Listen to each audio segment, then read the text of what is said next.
another vlog. Either way, I am so happy you're here, and happy fall, even though it's feeling very much like summer where I'm at still. But that summer sun makes for the perfect day for an apple orchard. I feel like pumpkin patches, it's non-negotiable that it has to be a little chilly out. You have to be able to wear the sweater and the jeans. But an apple orchard day, I feel like is the perfect summer to fall transitional activity. I've been wanting to go support an orchard. I've been wanting to pick up some apples for a recipe that I make every year. So let's go check it out.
We just got back from the apple orchard. That was such a fun, cute fall date adventure. Absolutely adored the shop. Loved seeing all of the rows of apple trees. The animals were super sweet. Just such a great way to ease into the fall season. While there, we did pick up, of course, a bundle of apples. These are Jonah Mac, which is an apple hybrid between a Jonathan apple and a Macintosh apple. In my eyes, these are the perfect apple because they are great for snacking and they also bake well. They're a little bit of a softer apple, so they tend to get softer while baking, which I personally prefer. And the flavor is just that perfect balance between being tart and sweet. On our way home, we also did an unplanned Target run. I got my at-home coffee essentials. First, just a bottle of iced coffee. This is the Starbucks Blonde Roast Unsweetened. I also just ran out of espresso pods, so I re-upped on those as well. These are also Starbucks, and they are also the Blonde Roast. And then in the spirit of fall, I picked up some chai concentrate. I also picked up a new fall decor item, which I know in my last video, I literally said, no fall decor this year. We are just using what we have. But I just thought this was the perfect piece. It's exactly what I've been looking for, down to every last detail. The color of the vase, the shape of the vase, the size of the plant, the height of the plant, the color of the leaves. And now seeing it in our space, it is exactly what I was hoping. So I'm really glad I picked this up, even though I promised myself I wasn't going to, because Target changes over their fall decor every year. So I was worried that if I didn't get it this year, I would never find something like it again. Plus, this was 20% off. A lot of their fall decor is on sale right now. Also, I got a puzzle because lately, I don't know why, but I've been craving a puzzle. I think it's out of the anticipation that it's about to get cold outside. So I was planning on picking up like a fall themed puzzle,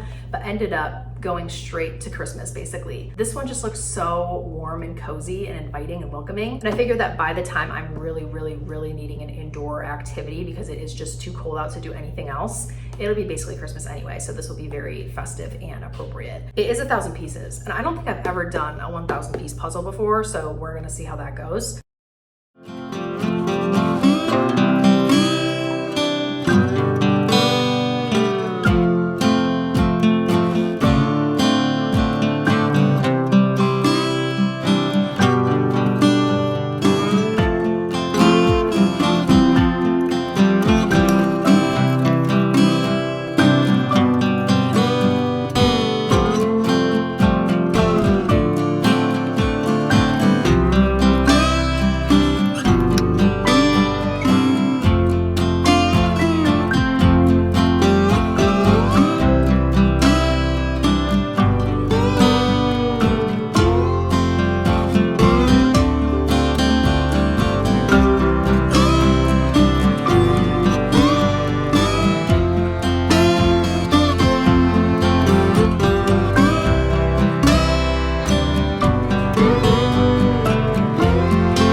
seasonal hygiene products. I use the Tree Hut Cinnamon Dolce Body Wash and the beloved Coffee Bean and Oat Milk Latte Scrub, and then topped it off with EOS Vanilla Cashmere, of course. And I feel like I'm smelling like a cinnamon roll. Perfect fall combo. Until bedtime, I'm gonna cozy up with a good book. I dug this out of the archives. The book is dated 2005, so she's kind of an antique. Something about this fall season and this spooky season made me want to pick up this series again. I've not read a word in any of these books since probably like middle school, and even then I think I only got through this book and the rest of the series was just left to sit on the bookshelf. But I'm a little halfway through this right now and I'm obsessed. Like, I was not expecting to love it as much as I do. This is proving to be kind of a timeless read for me. I feel like the Twilight series, especially the movies, get a lot of hate. I feel like a lot of it is unnecessary. And I almost feel like the things that are most hated on are the things that make it so iconic. For example, I feel like a lot of people despise Bella as the main character, as the protagonist, because she doesn't really have a backbone, which is true. But I do feel like, and I don't know if this was strategic or not on Stephenie Meyer's part, but her not being a super powerful, bold character almost makes it easier to like slip into